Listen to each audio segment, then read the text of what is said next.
Let's get a word with Jonathan Davis. Jonathan is an independent wealth manager. Jonathan, good morning to you. Good morning, Adrian. So are we better off, worse off than we were 4 years ago? That's what Ed Miliband wants to know. I think more people are worse off given the legacy that Balls and Brown left, and also because in reality, Cameron and Clegg have actually more or less continued with those policies. I know some of your listeners will be throwing their slippers at the radio, but let's look at the big picture. They've continued with the very low, practically zero interest rates. They've continued to bail out banks.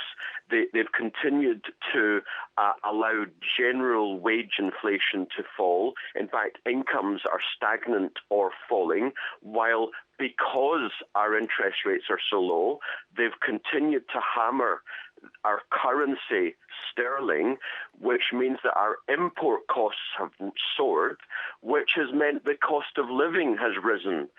So, yeah, most people are worse off. The people who are better off are those who've got big debts because borrowing rates have plummeted.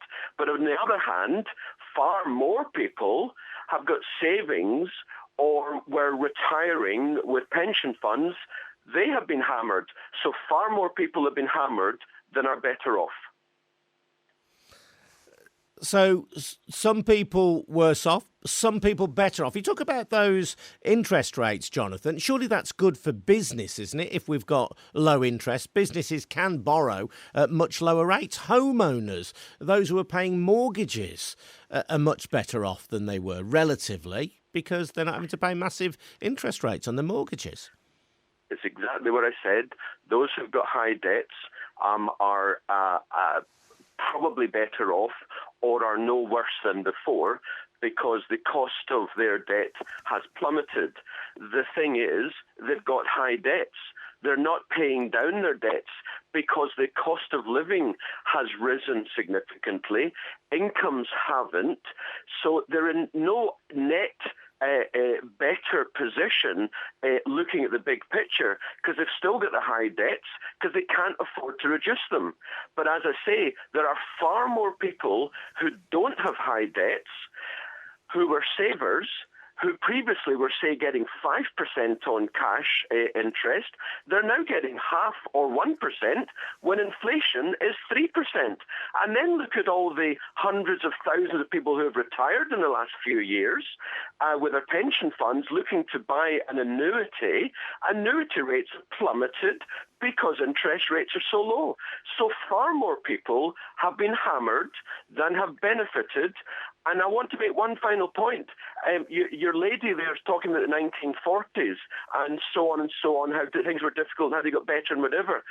People need to get this one thing in their head. The next time we have a serious recession in this country, the one thing they cannot do, which they've done forever, is slash interest rates because they're already at the lowest it can be. So what's going to happen to the economy and to unemployment the next time we have a recession? It's going to soar. Well, Jonathan, the government would say, surely we can't be worrying about the next recession while we're only just clambering out of this one. Yeah. Every government is not concerned about recessions or the economy. What I mean by that is all they're concerned about, whether it was Labour until 2010 or the coalition now, all they're concerned about is the next election and winning seats.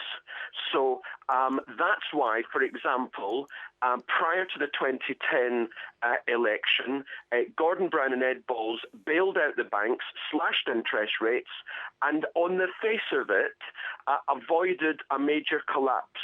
Actually, what he did was create an even bigger problem, and the current lot, by continuing the big picture of those policies, not the minutiae, but the big picture, is they're just making sure that the next time we have a recession, it'll be even bigger than 2008, which was by then the biggest economic and financial collapse in history. Well, listen, Jonathan, Martin in Darlaston says, I thought it was the greedy bankers and the financial institutions that caused all the trouble. Politicians have played their part, but really, did Labour have any any choice but to bail these greedy oiks out. Certainly, Absolutely. my wages do not go anywhere near as far as they used to, says Martin. So did they really have any choice then? This big bailout, which Brown and Blair were part of, or Brown and Balls were part of, but which, as you say, has been ultimately endorsed by the current coalition.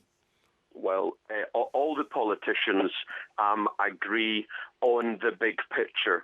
Bail out the banks and very, very low interest rates. What it doesn't do is sort the problem. What it does is put an elastoplast over cancer. You need to rip the cancer out. So, the banks loaned recklessly for 10 or 15 years.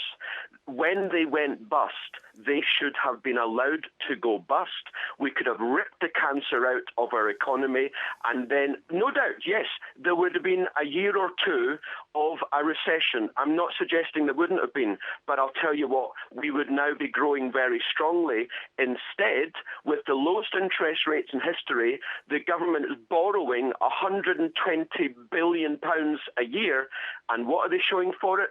1.5% growth. Believe me, with these kind of economic statistics, this does not bode well the next time we have a recession. Remember, they cannot slash interest rates. Interesting stuff. Jonathan Davis, an independent wealth manager, getting your thoughts this morning.